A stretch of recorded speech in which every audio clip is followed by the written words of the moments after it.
first things that we really battled with in the beginning of starting our company was COVID. We first signed our lease in January of 2020, and it's before COVID was really a thing.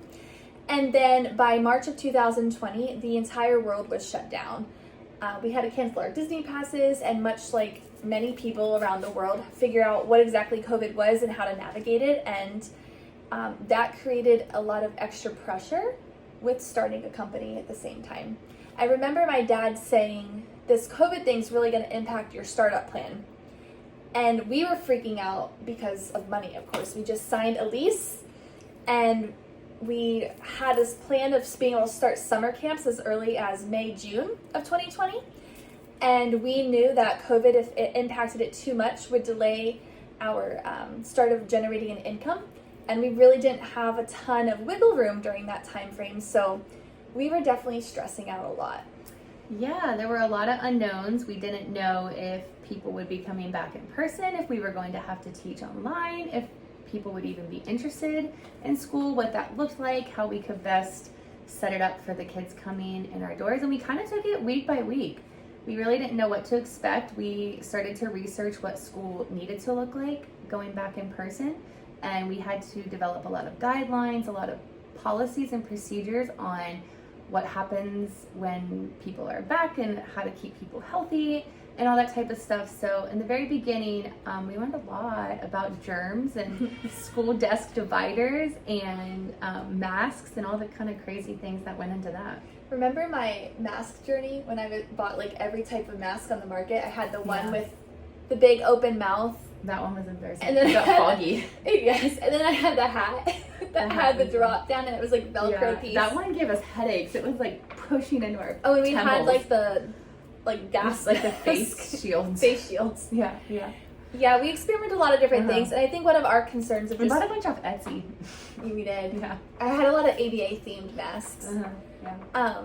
I think one of our concerns was working with learners that needed to develop language, and we were teaching reading camp over summer.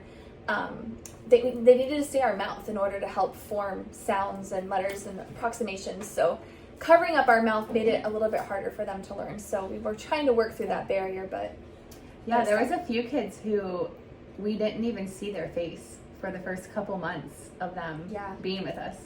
Like their assessments, everything. We didn't really know what they fully looked like. Masked. So eventually, as time went on, when we started to not have to wear masks anymore, it was like we were seeing kids for the first time, which was crazy. When COVID first started back in that March, it actually kind of worked out in our favor in some ways. And I hate to say that because I know COVID was so hard on so many people, but we kind of just quarantined to our building. As you saw in some other videos, we had a lot of renovations.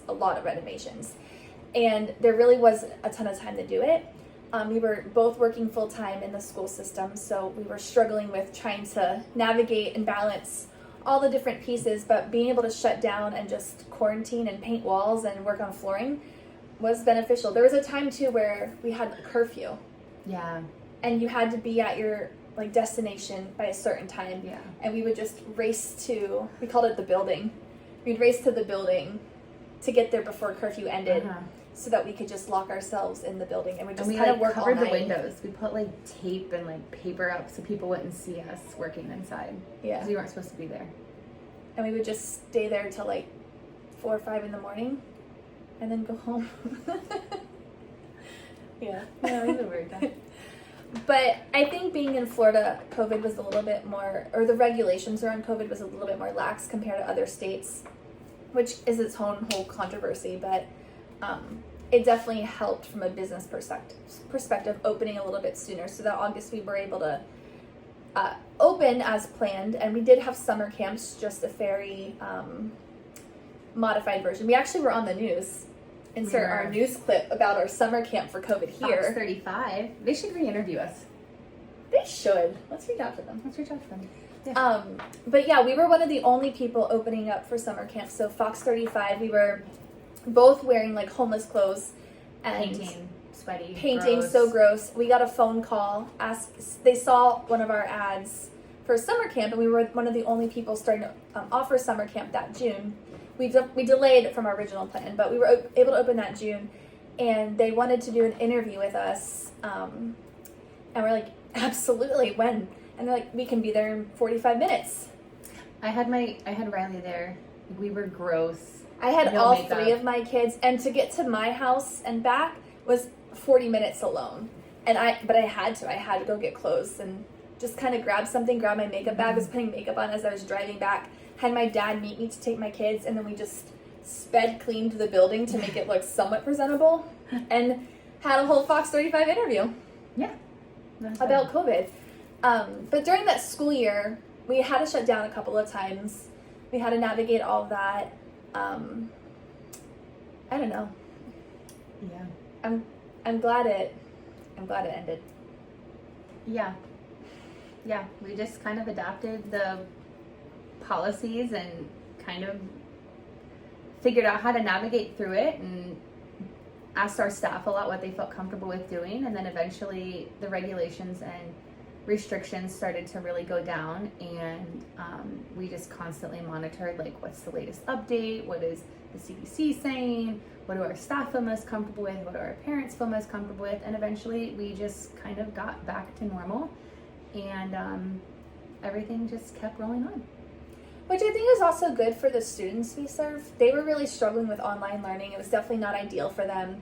They needed to go back. They needed to have routines. They needed to have structure. They needed to have what we were offering. So it was good. And we had really good families. So we just kind of constantly collaborated and worked together. And We taught online a few times. We shut school down and went to online learning, and that has its own challenges.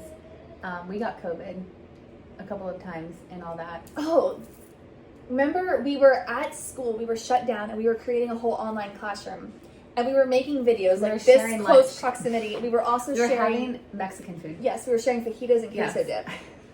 And like then just queso, dipping in the cheese. within 24 hours, she tested positive for COVID and was really sick, Yeah, I was really sick. like yeah. really sick. And then Yeah. I never got it during that time, and I was so confused why. It was interesting for sure. Mm-hmm. Yeah, but Yeah, that's our COVID story.